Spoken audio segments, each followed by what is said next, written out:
हाँ जी, KPS civil सेवावां दे विच असीं तुहाडा स्वागत करते हैं। अज है 29 अप्रैल 2022। रोजाना की तरह खबरों का सिलसिला शुरू करते हैं। सो अज की जिहड़ी साडी पहली खबर आई है वो है 5G दूर संचार दे नाल संबंधित खबर की है कि सरकार नूं उद्योग दे नाल स्पैक्ट्रम दीयां उच्चियां कीमतां दे नाल जुड़े मुद्दिआं नूं हल करन दा जिहड़ा भरोसा है वो दिता है। देखो जिहड़ा ये दूर संचार दे विच 5G ब्रैंडबर्ड सैलूलर नैटवर्कों के लिए 5वीं पीढ़ी का तकनोलॉजी स्टैंडर्ड रूप है जिसनों सैलूलर फोन कंपनियां ने 2019 दे विच दुनिया भर में लागू करना शुरू किया सीगा। ते 4G नैटवर्कों का योजनाबद्ध उत्तराधिकारी है जो ज्यादातर मौजूदा सैलफोनां नूं कनैक्टिविटी है जिहड़ी ओह प्रदान करता है। इस दे पुरजबन की तरह जिहड़ा 5G नैटवर्क है वह सैलूलर नैटवर्क है जिहड़े हुंदे हैं जिस दे विच सेवा खेतर नूं छोटे भूगोलिक खेतरां दे विच वंडिया जांदा है जिसनूं सैल आखदे हैं। हुण देखो एक सैल दे विच सारे 5G वायरलैस उपकरण सैल दे विच स्थानक एंटीना द्वारा रेडियो तरंगां द्वारा इंटरनेट अते टैलीफोन नैटवर्क दे नाल अपना संपर्क दे राही जुड़े हुंदे हैं।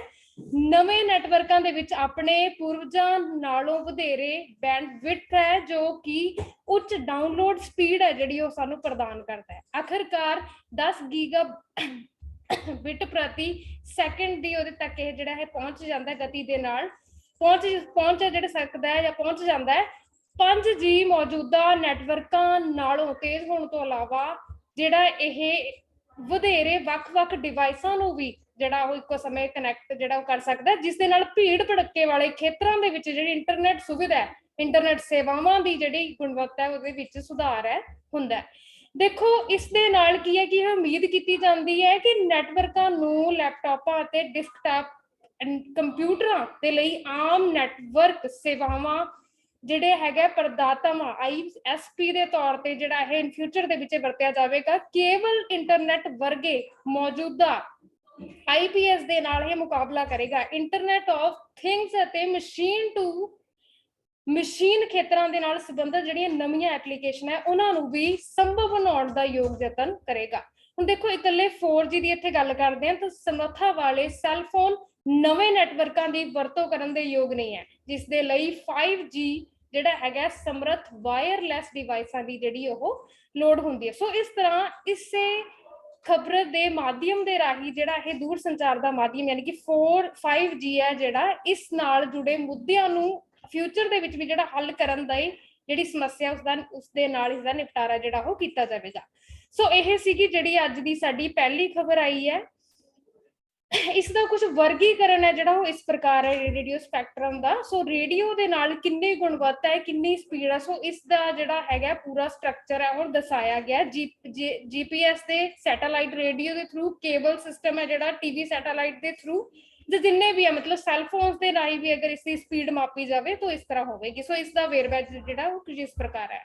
दूजी जिहड़ी साडी खबर आई है वह है हथियारबंद बल या विशेष शक्तियां एक्ट नाल संबंधित। खबर की है कि उत्तर पूर्व तो 1958 दे हथियारबंद बल यानी कि विशेष एक्ट जिहड़ा सीगा यह एक्ट जिहड़ा कानूनी दे तौर ते लागू कानून दे तौर ते कुछ खेतरां दे विच जिहड़ा लागू किया गया सी उसनूं पूरी तरह हटाउण दे लई प्रधानमंत्री नरेंद्र मोदी वालों इस खेतर दे विच अमन कानून की शक्ति की स्थिति नूं सुधारन दीयां जिहड़ियां कोशिशां है उन्हां दे विच लगातार जिहड़ा ओह वाधा हो रहा है। देखो ये जिहड़ा आओ असीं जानदे इस एक्ट दे नाल जुड़ी इनफॉर्मेशन जुड़ी जानकारी नाल संबंधित कुछ वेरवा। हथियारबंद बल यानी कि विशेष एक्ट जिहड़ा सीगा ओह 1958 नूं भारत दी संसद दे विच ऐलानिया गया सीगा। यह एक्ट जो भारती हथियारबंद बलां नूं गड़बड़ वाले खेतरां दे विच जनतक व्यवस्था बनाई रखण दे लई विशेष शक्तियां प्रदान करता है। अगर किसी खेतर दे विच गड़बड़ हो जाती है तो यह जिहड़ा एक्ट हैगा यह लागू हुंदा है। गड़बड़ वाले खेतर विशेष अदालतां एक्ट जिहड़ा 1976 के अनुसार एक बार परेशान घोषित किए जाने तो बाद इस खेतर दे विच घट्टो घट्ट 6 महीनों के लिए जिहड़ा बैलेंस है बैलेंस की स्थिति है जिहड़ी बनाउणी पैंदी है।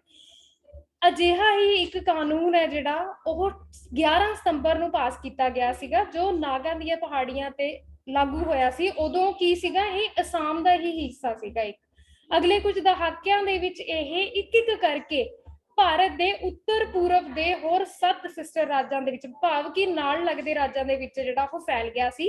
ਵਰਤਮਾਨ ਦੇ ਸਮੇਂ ਐਟ ਪ੍ਰੈਜ਼ੈਂਟ ਟਾਈਮ ਜੇ ਆਪਾਂ ਗੱਲ ਕਰੀਏ ਤਾਂ ਇਹ ਅਸਾਮ, ਨਾਗਾਲੈਂਡ, ਮਨੀਪੁਰ, ਇਹਦੇ ਵਿੱਚ ਇੰਫਾਲ ਮਿਊਨਿਸਪਲ ਕੌਂਸਲ ਦੇ ਖੇਤਰ ਨੂੰ ਸਿਰਫ ਛੱਡ ਕੇ, ਤੇ ਅਰੁਣਾਚਲ ਪ੍ਰਦੇਸ਼ ਦੇ ਚਾਂਗਲਾਂਗ, ਲੋਂਗਡਿੰਗ ਅਤੇ ਤਿਰਾਪ ਜ਼ਿਲ੍ਹਿਆਂ ਨੂੰ ਛੱਡ ਕੇ ਤੇ ਅਸਾਮ ਰਾਜ ਦੀ ਸਰਹੱਦ ਨਾਲ ਲੱਗਦੇ ਅਰੁਣਾਚਲ ਪ੍ਰਦੇਸ਼ ਦੇ ਜ਼ਿਲ੍ਹਿਆਂ ਦੇ 8 ਥਾਣੇ ਜਿਹੜੇ ਉਹ ਇਸ ਦੇ ਅਧਿਕਾਰ ਖੇਤਰਾਂ ਦੇ ਵਿੱਚ ਆਉਂਦੇ, ਤੇ ਇਸੇ ਇਹਨਾਂ ਖੇਤਰਾਂ ਦੇ ਵਿੱਚ ਹੀ ਇਹ ਕਾਨੂੰਨ ਹੈ ਜਿਹੜਾ ਉਹ ਲਾਗੂ ਹੈ।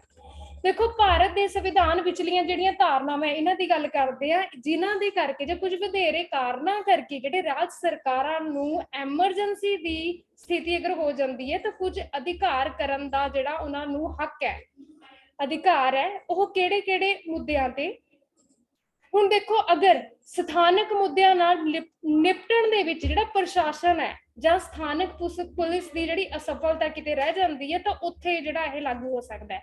ਕੇਂਦਰੀ ਸੁਰੱਖਿਆ ਬਲਾਂ ਦੀ ਵਾਪਸੀ ਦੇ ਨਾਲ ਜਿਹੜੇ ਸ਼ਰਾਰਤੀ ਅਨਸਰਾਂ ਦੀ ਵਾਪਸੀ ਹੁੰਦੀ ਹੈ, ਸ਼ਾਂਤੀ ਲਾਭ ਦਾ ਅਗਰ ਪਤਨ ਹੋ ਜਾਂਦਾ ਹੈ, ਜੇਕਰ ਅਨਸਰ ਹੈ ਜਿਹੜੇ ਉਹ ਕੋਈ ਸ਼ਰਾਰਤ ਕਰਦੇ ਆ, ਸਮਾਜ ਦੇ ਵਿੱਚ ਅਸਥਿਰਤਾ ਪੈਦਾ ਕਰਦੇ ਆ, ਸਮਾਜ ਦੀ ਜਿਹੜੀ ਦਸ਼ਾ ਹੈ, ਸਮਾਜ ਦੇ ਵਿੱਚ ਅਰਾਜਕਤਾ ਫੈਲਦੀ ਹੈ, ਉਸੇ ਅਜਿਹੀ ਸਥਿਤੀ ਦੇ ਵਿੱਚ ਵੀ ਜਿਹੜਾ ਇਹ ਐਕਟ ਹੈ ਉਹ ਲਾਗੂ ਹੋ ਸਕਦਾ ਹੈ। ਅਗਰ ਰਾਜ ਦੇ ਵਿੱਚ ਬੇਚੈਨੀ ਜਾਂ ਅਸਥਿਰਤਾ ਦਾ ਪੈਮਾਨਾ ਜਿਹੜਾ ਇੰਨਾ ਵੱਡਾ ਹੁੰਦਾ ਹੈ ਕਿ ਸਥਾਨਕ ਤਾਕਤਾਂ ਦੇ ਨਾਲ ਜਿਹੜੀ ਸਥਾਨਕ ਅਦਾਰੇ ਹੁੰਦੇ ਆ ਕਾਨੂੰਨ ਨਾਲ ਸੰਬੰਧਿਤ, ਉਹ ਕਿ ਇਸ ਦਾ ਨਿਪਟਾਰਾ ਨਹੀਂ ਕਰ ਸਕਦੇ, ਅਗਰ ਉਹ ਵੀ ਅਸਫਲ ਰਹਿ ਜਾਂਦੇ ਆ ਤਾਂ ਇਹ ਕਾਨੂੰਨ ਹੈ ਜਿਹੜਾ ਅਜਿਹੇ ਖੇਤਰਾਂ ਦੇ ਵਿੱਚ ਲਾਗੂ ਕੀਤਾ ਜਾਂਦਾ ਹੈ। Armed forces special powers act ਹੈ ਜਿਹੜਾ, ਇਹ ਇੱਕ ਅਜਿਹੇ ਖੇਤਰ ਨੂੰ ਜਿਸ ਨੂੰ ਅਸ਼ਾਂਤ ਵਜੋਂ ਘੋਸ਼ਿਤ ਕੀਤਾ ਜਾਂਦਾ ਹੈ, ਹਥਿਆਰਬੰਦ ਬਲਾਂ ਦੇ ਇੱਕ ਅਧਿਕਾਰੀ ਹੈ ਜਿਹੜਾ, ਉਸ ਕੋਲ ਕਾਫੀ ਸਾਰੀਆਂ ਸ਼ਕਤੀਆਂ ਹੁੰਦੀਆਂ ਜਿਨ੍ਹਾਂ ਦੀ ਵਰਤੋਂ ਉਹ ਕਰ ਸਕਦਾ ਹੈ। ਦੇਖੋ, ਅਜਿਹੀ ਉਚਿਤ ਚੇਤਾਵਨੀ ਦੇਣ ਤੋਂ ਬਾਅਦ ਜੇਕਰ ਜਨਤਕ ਵਿਵਸਥਾ ਦੇ ਰੱਖ ਰਖਾਵ ਦੇ ਲਈ ਗੜਬੜ ਵਾਲੇ ਖੇਤਰਾਂ ਦੇ ਵਿੱਚ ਕਾਨੂੰਨ ਜਾਂ ਵਿਵਸਥਾ ਦੇ ਵਿਰੁੱਧ ਕੰਮ ਕਰਨ ਵਾਲੇ ਜਿਹੜੇ ਵਿਅਕਤੀ ਹੈ, ਉਹਨਾਂ ਦੇ ਵਿਰੁੱਧ FIR ਦਰਜ ਕਰਨਾ ਜਾਂ ਹੋਰ ਕਿਸਮ ਦੀ ਤਾਕਤ ਦੀ ਵਰਤੋਂ ਕਰਨਾ, ਭਾਵੇਂ ਕਿ ਇਹ ਮੌਤ ਦਾ ਕਾਰਨ ਬਣਦੀ ਹੈ। ਸੋ ਇਹ ਅਜਿਹੀਆਂ ਵੀ ਜਿਹੜੀਆਂ ਸ਼ਕਤੀਆਂ ਇਸ ਚੀਜ਼ ਨੂੰ ਲਾਗੂ ਕਰਨ ਦੇ ਯੋਗ ਬਣਾਉਂਦੀਆਂ। ਕਿਸੇ ਵੀ ਹਥਿਆਰਾਂ ਦੇ ਡੰਪ, ਲੁਕਾਈ ਜਾਂ ਤਿਆਰ ਜਾਂ ਕਿਲੇਬੱਧ ਸਥਿਤੀ ਜਾਂ ਪਨਾਹ ਸਿਖਲਾਈ ਕੈਂਪ ਨੂੰ ਨਸ਼ਟ ਕਰਨਾ ਵਜੋਂ ਹਥਿਆਰਬੰਦ ਵਲੰਟੀਅਰ ਜਾਂ ਹਥਿਆਰਬੰਦ ਗਰੋਹਾਂ ਜਾਂ ਕਿਸੇ ਵੀ ਅਪਰਾਧ ਦੇ ਲਈ ਲੋੜੀਂਦੀਆਂ ਭਗੌੜਿਆਂ ਦੁਆਰਾ ਹਥਿਆਰਬੰਦ ਹਮਲਿਆਂ ਜਿਹੜੇ ਉਹ ਜੇਕਰ ਕੀਤੇ ਜਾਂਦੇ ਆ, ਕਿਸੇ ਵੀ ਅਜਿਹੇ ਵਿਅਕਤੀ ਨੂੰ ਬਿਨਾਂ ਵਾਰੰਟ ਦੇ ਗ੍ਰਿਫਤਾਰ ਕਰਨਾ ਜਿਸਨੇ ਗਿਆਨ ਯੋਗ, ਜੇਕਰ ਉਹਨਾਂ ਨੂੰ ਪਤਾ ਵੀ ਸੀ ਇਸ ਚੀਜ਼ ਦੀ ਜਿਹੜੀ ਉਸਨੂੰ ਸਜ਼ਾ ਮਿਲ ਸਕਦੀ ਹੈ, ਇਹ ਜਾਣਦੇ ਹੋਏ ਵੀ ਜੇਕਰ ਉਹ ਅਪਰਾਧ ਕਰਦਾ ਹੈ ਜਾਂ ਅਜਿਹੇ ਜਿਹੜਾ ਕਾਨੂੰਨ ਹੈ ਇਸ ਨਾਲ ਸੰਬੰਧਿਤ ਲਾਗੂ ਹੋ ਸਕਦਾ ਹੈ ਉਸ ਪਰਸਨ ਤੇ, ਜਾਂ ਜਿਸ ਤੇ ਅਜਿਹਾ ਕਰਨ ਦਾ ਵਾਜਿਬ ਸ਼ੱਕ ਹੋਵੇ, ਜੇ ਲੋੜ ਪੈਣ ਤੇ ਉਹ ਗ੍ਰਿਫਤਾਰੀ ਦੇ ਵਾਸਤੇ ਵੀ ਜਿਹੜਾ ਇਹਨਾਂ ਦੀ ਵਰਤੋਂ ਹੋ ਸਕਦੀ ਹੈ।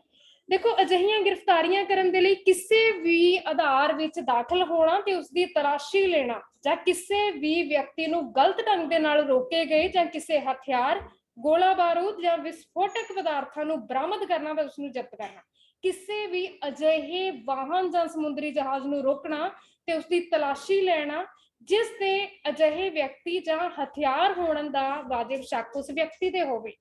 ਕਾਨੂੰਨ ਦੇ ਤਹਿਤ ਗ੍ਰਿਫਤਾਰ ਕੀਤੇ ਗਏ, ਹਿਰਾਸਤ ਵਿੱਚ ਲਏ ਗਏ ਕਿਸੇ ਵੀ ਵਿਅਕਤੀ ਨੂੰ ਘੱਟ ਤੋਂ ਘੱਟ ਸੰਭਵ ਦੇਰੀ ਦੇ ਨਾਲ ਨੇੜਲੇ ਪੁਲਿਸ ਸਟੇਸ਼ਨ ਦੇ ਇੰਚਾਰਜ ਅਫਸਰ ਦੇ ਸਾਹਮਣੇ ਜਿਹੜਾ ਉਹ ਪੇਸ਼ ਕੀਤਾ ਜਾਵੇਗਾ, ਤੇ ਨਾਲ ਹੀ ਗ੍ਰਿਫਤਾਰੀ ਦੇ ਮੌਕੇ ਹੋਣ ਤੇ ਸਮੇਂ ਦੇ ਹਾਲਾਤਾਂ ਦੀ ਰਿਪੋਰਟ ਵੀ ਉਸਨੂੰ ਜਿਹੜੀ ਉਹ ਪੇਸ਼ ਕਰਨੀ ਪਵੇਗੀ। ਫੌਜ ਦੇ ਅਧਿਕਾਰੀਆਂ ਨੂੰ ਉਹਨਾਂ ਦੀਆਂ ਕਾਰਵਾਈਆਂ ਦੇ ਲਈ ਕਾਨੂੰਨੀ ਛੋਟ ਮਿਲਦੀ ਹੈ। ਉਸ ਕਾਨੂੰਨ ਅਧੀਨ ਕੰਮ ਕਰਨ ਵਾਲੇ ਕਿਸੇ ਵੀ ਵਿਅਕਤੀ ਵਿਰੁੱਧ ਕੋਈ ਮੁਕੱਦਮਾ ਜਾਂ ਕੋਈ ਹੋਰ ਕਾਨੂੰਨੀ ਕਾਰਵਾਈ ਹੈ ਜਿਹੜੀ ਉਹ ਨਹੀਂ ਹੋ ਸਕਦੀ ਜੇਕਰ ਉਹ ਅਧਿਕਾਰੀ ਹੈ। ਨਾ ਹੀ ਸਰਕਾਰ ਦਾ ਫੈਸਲਾ ਇਸ ਬਾਰੇ ਹੈ ਕਿ ਉਹ ਨਿਆਇਕ ਸਮੀਖਿਆ ਦੇ ਅਧੀਨ ਕਿਸੇ ਖੇਤਰ ਨੂੰ ਪਰੇਸ਼ਾਨੀ ਦੇ ਵਿੱਚ ਪਾਵੇ। ਦੇਖੋ, ਕੇਂਦਰ ਸਰਕਾਰ ਦੀ ਮਨਜ਼ੂਰੀ ਤੋਂ ਸਿਵਾਏ ਇਸ ਐਕਟ ਦੁਆਰਾ ਜਿਹੜੀਆਂ ਪ੍ਰਦਾਨ ਕੀਤੀਆਂ ਗਈਆਂ ਸ਼ਕਤੀਆਂ ਦੀ ਵਰਤੋਂ ਕਰਦੇ ਹੋਏ ਇਸ ਐਕਟ ਅਧੀਨ ਨੇਕ ਨੀਤੀ ਦੇ ਨਾਲ ਕਾਰਜ ਕਰਨ ਵਾਲਿਆਂ ਦੇ ਜਿਹੜਾ ਪ੍ਰੋਸੀਕਿਊਸ਼ਨ ਹੈ, ਉਹਨਾਂ ਦੇ ਦਾਅਵੇ ਹੈ ਜਾਂ ਹੋਰ ਕਾਨੂੰਨੀ ਕਾਰਵਾਈਆਂ ਤੋਂ ਉਹਨਾਂ ਦੀ ਹਿਫਾਜ਼ਤ ਕਰਨਾ। ਸੋ ਇਸ ਦੇ ਨਾਲ ਜਿਹੜੀ ਸਾਡੀ ਦੂਜੀ ਖਬਰ ਹੈ ਜਿਹੜੀ ਉਹ ਆਈ ਸੀਗੀ, ਹਥਿਆਰਬੰਦ ਬਲ ਵਿਸ਼ੇਸ਼ ਸ਼ਕਤੀਆਂ ਐਕਟ ਨਾਲ ਸੰਬੰਧਿਤ। ਅਸੀਂ ਪਹਿਲਾਂ ਵੀ ਇਸ ਚੀਜ਼ ਨਾਲ ਸੰਬੰਧਿਤ ਆਪਣੇ ਵਿਚਾਰ ਹੈ ਜਿਹੜੇ ਉਹ ਸਾਂਝੇ ਕਰ ਚੁੱਕੇ ਹੈ। ਇਹ ਦੁਬਾਰਾ ਜੋ ਇਸ ਦੀ ਇਹ ਰੈਪੂਟੇਸ਼ਨ ਦੇ ਦੁਬਾਰਾ ਇਹ ਫਿਰਕਿਆਂ ਦੇ ਵਿੱਚ ਆਇਆ, ਜਿਹੜਾ ਇਹ ਸਾਡਾ ਟੌਪਿਕ ਹੈਗਾ ਵਿਸ਼ੇਸ਼ ਸ਼ਕਤੀਆਂ ਐਕਟ ਨਾਲ ਸੰਬੰਧਿਤ।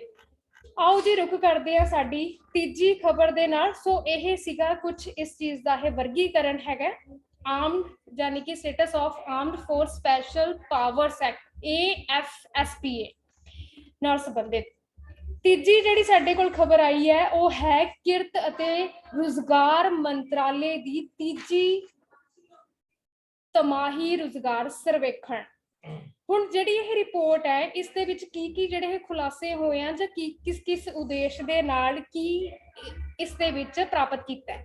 ਦੇਖੋ ਖਬਰ ਕੀ ਹੈ ਕਿ ਕਿਰਤ ਅਤੇ ਰੁਜ਼ਗਾਰ ਮੰਤਰਾਲੇ ਦੀ ਤੀਜੀ ਤਿਮਾਹੀ ਰੁਜ਼ਗਾਰ ਸਰਵੇਖਣ QES ਦੀ ਰਿਪੋਰਟ ਨੇ ਕੀ ਦੱਸਿਆ ਕਿ ਅਕਤੂਬਰ-ਦਸੰਬਰ 2021 ਦੇ ਵਿੱਚ 94 ਖੇਤਰ ਵਿੱਚੋਂ 10 ਜਾਂ ਇਸ ਤੋਂ ਵੱਧ ਕਾਮਿਆਂ ਵਾਲੀਆਂ ਫਾਰਮਾਂ ਦੇ ਵਿੱਚ 4 ਲੱਖ ਤੋਂ ਵੱਧ ਨੌਕਰੀਆਂ ਜਿਹੜੀਆਂ ਉਹ ਪੈਦਾ ਕੀਤੀਆਂ ਗਈਆਂ ਸਨ ਅਕਤੂਬਰ ਤੇ ਦਸੰਬਰ ਦੇ ਮਹੀਨੇ 2021 ਦੇ ਵਿੱਚ। ਹੁਣ ਦੇਖੋ ਮੰਤਰਾਲੇ ਨੇ ਸਥਾਪਨਾ ਆਧਾਰਿਤ ਸਰਵੇਖਣ ਕੀਤਾ ਜਿਸ ਦੇ ਤੀਜੇ ਗੇੜ ਦੇ ਵਿੱਚ 10,834 ਇਕਾਈਆਂ ਨੂੰ ਇਸ ਦੇ ਵਿੱਚ ਕਵਰ ਕੀਤਾ ਗਿਆ। ਉਹਨਾਂ ਨੇ ਪਾਇਆ ਕਿ ਰੁਜ਼ਗਾਰ ਜੁਲਾਈ-ਸਤੰਬਰ 2021 ਦੇ 3.1 ਕਰੋੜ ਤੋਂ ਵੱਧ ਕੇ ਅਗਲੀ ਤਿਮਾਹੀ ਦੇ ਵਿੱਚ 3.145 ਕਰੋੜ ਹੈ ਜਿਹੜਾ ਇਸ ਦਾ ਜਾਇਜ਼ਾ ਹੋ ਗਿਆ। ਹੁਣ ਦੇਖੋ ਸਰਵੇਖਣ ਦੇ ਵਿੱਚ ਇਹ ਵੀ ਹੈ ਨਿਰਮਾਣ, ਉਸਾਰੀ, ਵਪਾਰ, ਆਵਾਜਾਈ, ਸਿੱਖਿਆ, ਸਿਹਤ, ਰਿਹਾਇਸ਼ ਹੋ ਗਈ ਤੇ ਰੈਸਟੋਰੈਂਟਾਂ ਤੇ IT ਵਿੱਤੀ ਸੇਵਾਵਾਂ ਨੂੰ ਜਿਹੜੀ ਹੈ ਉਹ ਕਵਰ ਕੀਤਾ ਗਿਆ ਸੀ ਜੋ 10 ਜਾਂ ਵਧੇਰੇ ਕਾਮਿਆਂ ਦੇ ਲਈ ਇਕਾਈਆਂ ਵਾਲਾ ਰੁਜ਼ਗਾਰ ਦਾ ਜਿਹੜਾ 85% ਜਿਹੜਾ ਹਿੱਸਾ ਸੀਗਾ। ਸਰਵੇਖਣ ਦੇ ਵਿੱਚ ਇਹ ਵੀ ਹੈ ਕਿ ਇਸ ਵਿੱਚ ਉਹ ਇਕਾਈਆਂ ਸ਼ਾਮਿਲ ਨਹੀਂ ਹੈਗੀਆਂ ਜੋ 2013 ਤੋਂ 14 ਦੇ ਦਰਮਿਆਨ ਜਿਹੜੀਆਂ ਸਥਾਪਿਤ ਕੀਤੀਆਂ ਗਈਆਂ ਸਨ। ਨਿਰਮਾਣ ਖੇਤਰ ਦੇ ਵਿੱਚ 39 ਇਕਾਈਆਂ ਸਨ ਜਿਸ ਤੋਂ ਬਾਅਦ ਸਿੱਖਿਆ ਦੇ ਵਿੱਚ 22% ਤੱਕ ਇਸ ਦੀ ਰਾਖਵਾਂਕਰਨ ਹੈ ਜਿਹੜਾ ਉਹ ਆਉਂਦਾ ਹੈ।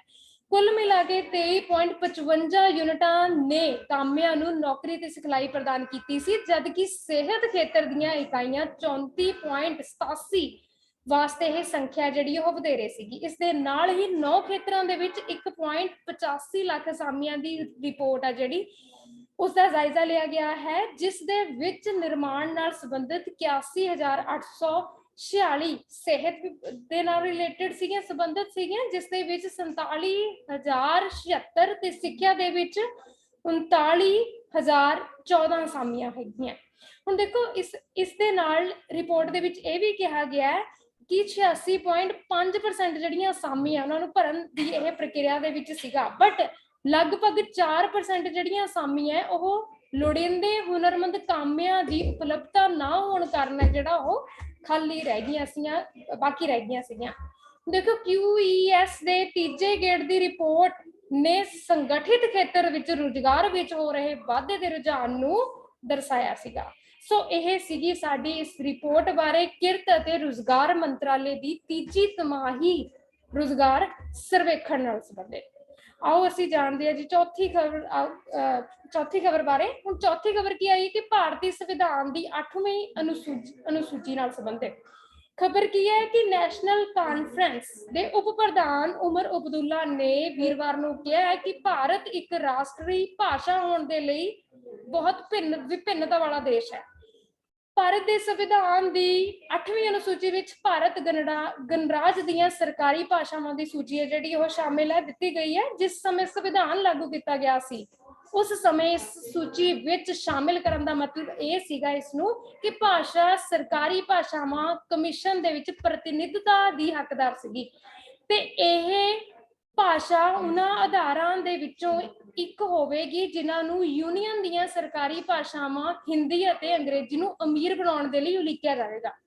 ਫਿਰ ਵੀ ਇਸ ਸੂਚੀ ਨੇ ਉਦੋਂ ਤੋਂ ਹੀ ਹੋਰ ਮਹੱਤਤਾ ਜਿਹੜੀ ਉਹ ਹਾਸਿਲ ਕਰ ਲਈ। ਹੁਣ ਤੱਕ ਭਾਰਤ ਜੇ ਗੱਲ ਕਰੀਏ ਤਾਂ ਸਰਕਾਰ ਦੀ ਜ਼ਿੰਮੇਵਾਰੀ ਬਣਦੀ ਹੈ ਕਿ ਉਹ ਇਹਨਾਂ ਭਾਸ਼ਾਵਾਂ ਦੇ ਵਿਕਾਸ ਦੇ ਲਈ ਕੁਝ ਉਪਰਾਲੇ ਕਰੇ, ਉਪਾਅ ਕਰੇ ਜਿਵੇਂ ਕਿ ਇਹ ਅਮੀਰੀ ਦੇ ਵਿੱਚ ਤੇਜ਼ੀ ਨਾਲ ਵਧਦੀਆਂ ਤੇ ਆਧੁਨਿਕ ਗਿਆਨ ਦੇ ਸੰਚਾਰ ਦੇ ਪ੍ਰਭਾਵਸ਼ਾਲੀ ਸਾਧਨ ਹੈ ਜਿਹੜਾ ਉਹ ਦਿਨ ਪ੍ਰਤੀ ਦਿਨ ਬਣਦੀਆਂ ਜਾ ਰਹੀਆਂ। ਹੁਣ ਦੇਖੋ ਇਸ ਤੋਂ ਇਲਾਵਾ ਜਨਤਕ ਸੇਵਾ ਦੇ ਲਈ ਆਯੋਜਿਤ ਕੀਤੀ ਗਈ ਪ੍ਰੀਖਿਆ ਦੇ ਵਿੱਚ ਬੈਠਣ ਵਾਲਾ ਜਿਹੜਾ ਉਮੀਦਵਾਰ ਹੈ ਉਹਨਾਂ ਵਿੱਚੋਂ ਕਿਸੇ ਵੀ ਭਾਸ਼ਾ ਨੂੰ ਉਸ ਮਾਧਿਅਮ ਵਜੋਂ ਵਰਤਣ ਦਾ ਜਿਹੜਾ ਹੱਕ ਹੈ, ਜਿਸ ਵਿੱਚ ਉਹ ਪੇਪਰ ਦਾ ਜਵਾਬ ਹੈ ਜਿਹੜਾ ਉਹ ਬਖੂਬੀ ਦਿੰਦਾ ਹੈ। ਭਾਰਤੀ ਸੰਵਿਧਾਨ ਦੇ ਅਨੁਛੇਦ 344 ਤੇ 351 ਦੇ ਅਨੁਸਾਰ 8ਵੀਂ ਅਨੁਸੂਚੀ ਦੇ ਵਿੱਚ 22 ਭਾਸ਼ਾਵਾਂ ਨੂੰ ਸੰਵਿਧਾਨਿਕ ਤੌਰ ਤੇ ਜਿਹੜੀ ਮਾਨਤਾ ਹੈ ਉਹ ਦਿੱਤੀ ਗਈ ਹੈ, ਜਿਵੇਂ ਕਿ ਅਸਾਮੀ, ਬੰਗਾਲੀ, ਬੋਡੋ, ਡੋਗਰੀ, ਗੁਜਰਾਤੀ, ਹਿੰਦੀ ਤੇ ਹੋਰ ਕੁਝ ਜਿਹੜੀਆਂ ਭਾਸ਼ਾਵਾਂ ਦਾ ਵੇਰਵਾ। ਹੁਣ ਦੇਖੋ ਅਗਰ ਅਸੀਂ ਇਹਨਾਂ ਦੀ ਵਰਗ ਵੰਡ ਕਰੀਏ ਤਾਂ 1950 ਦੇ ਵਿੱਚ 14 ਨੂੰ ਸ਼ੁਰੂ ਦੇ ਵਿੱਚ ਸੰਵਿਧਾਨ 14 ਭਾਸ਼ਾਵਾਂ ਨੂੰ ਸ਼ੁਰੂ ਵਿੱਚ ਸੰਵਿਧਾਨ ਦੇ ਵਿੱਚ ਸ਼ਾਮਿਲ ਕੀਤਾ ਗਿਆ ਸੀਗਾ, ਅੰਕਿਤ ਕੀਤਾ ਗਿਆ ਸੀਗਾ। 1967 ਨੂੰ ਸਿੰਧੀ ਨੂੰ 21ਵੀਂ ਸੰਵਿਧਾਨਿਕ ਸੋਧ ਦੁਆਰਾ ਸੰਵਿਧਾਨ ਦੀ ਅਨੁਸੂਚੀ 8ਵੀਂ ਅਨੁਸੂਚੀ ਦੇ ਵਿੱਚ ਸ਼ਾਮਿਲ ਕੀਤਾ ਗਿਆ ਸੀਗਾ। 1992 ਨੂੰ ਕੋਂਕਣੀ, ਮਨੀਪੁਰੀ, ਮੈਤੇਈ ਜਿਹਨੂੰ ਕਹਿੰਦੇ ਆ, ਨੇਪਾਲੀ ਨੂੰ 71ਵੀਂ ਸੰਵਿਧਾਨਿਕ ਸੋਧ ਐਕਟ ਦੁਆਰਾ ਇਸ ਦੇ ਨਾਲ ਜੋੜਿਆ ਗਿਆ। 2003 ਦੇ ਵਿੱਚ ਬੋਡੋ, ਡੋਗਰੀ, ਮੈਥਾਲੀ ਅਤੇ ਸੰਥਾਲੀ ਨੂੰ 92ਵੀਂ ਸੰਵਿਧਾਨਿਕ ਸੋਧ ਦੇ ਨਾਲ ਇਸ ਐਕਟ ਦੇ ਵਿੱਚ ਇਸ ਸੰਵਿਧਾਨਿਕ ਸੂਚੀ ਦੇ ਵਿੱਚ ਜੋੜਿਆ ਗਿਆ ਸੀਗਾ। ਜੇ ਆਪਾਂ 2011 ਦੀ ਗੱਲ ਕਰੀਏ ਤਾਂ ਉੜੀਆ ਦੇ ਸਪੈਲਿੰਗ ਦੀ ਥਾਂ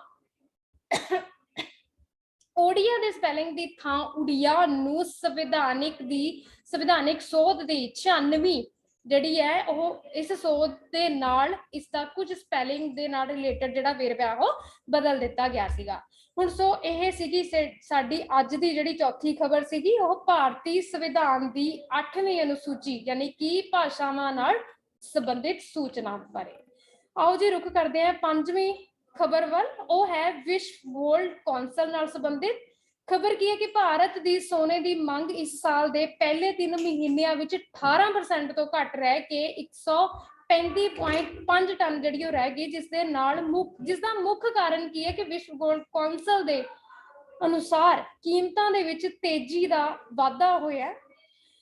ਹੁਣ ਮੁੱਲ ਦੇ ਲਿਹਾਜ਼ ਦੀ ਗੱਲ ਕਰੀਏ ਤਾਂ ਸੋਨੇ ਦੀ ਜਿਹੜੀ ਮੰਗ ਹੈਗੀ ਆ ਉਹ 12% ਤੋਂ ਡਿੱਗ ਕੇ 61,550 ਕਰੋੜ ਰੁਪਏ ਦੀ ਲਾਗਤ ਦੇ ਨਾਲ ਆਈ ਹੈ। WGC ਦੀ ਗੋਲਡ ਡਿਮਾਂਡ ਡੈਸਕਿਊ ਜਿਹੜੀ ਹੈਗੀ ਹੈ 2022 ਦੀ ਰਿਪੋਰਟ ਦੇ ਵਿੱਚ ਇਹ 1 ਸਾਲ ਪਹਿਲਾਂ ਦੀ ਮਿਆਦ ਸੀਗੀ ਦੇ ਨਾਲ ਜੇਕਰ ਅਸੀਂ ਜੋੜਿਆ ਜਾਵੇ ਉਸਨੂੰ ਤਾਂ ਵਧੀ ਸੀਗੀ। ਦੇਖੋ ਜਨਵਰੀ ਦੇ ਵਿੱਚ ਸੋਨੇ ਦੀਆਂ ਕੀਮਤਾਂ ਦੇ ਵਿੱਚ ਵਾਧਾ ਹੋਣਾ ਸ਼ੁਰੂ ਹੋਇਆ ਸੀਗਾ, ਜੋ ਇਸ ਸਾਲ ਦੀ ਪਹਿਲੀ ਤਿਮਾਹੀ ਦੇ ਵਿੱਚ 8% ਤੋਂ ਵੱਧ ਕੇ 45,434 ਰੁਪਏ ਪ੍ਰਤੀ 10 ਗ੍ਰਾਮ ਬਿਨਾਂ ਟੈਕਸਾਂ ਦੇ ਇਸਦਾ ਹੋ ਗਿਆ। ਮੁੱਖ ਤੌਰ ਤੇ ਭੂ ਰਾਜਨੀਤਿਕ ਦੀ ਗੱਲ ਕਰੀਏ ਤਾਂ ਇਸ ਦੇ ਤਣਾਅ ਦੇ ਕਾਰਨ ਇਹ ਜਿਹੜੀ ਹੈ ਚੀਜ਼ ਵਾਜਿਬ ਰਿਪੋਰਟ ਦੇ ਅਨੁਸਾਰ ਜਿਹੜੀਆਂ ਚੀਜ਼ਾਂ ਦੇ ਵਿੱਚ ਮਹਿੰਗਾਈ ਹੈ ਉਹ ਆ ਰਹੀ ਹੈ।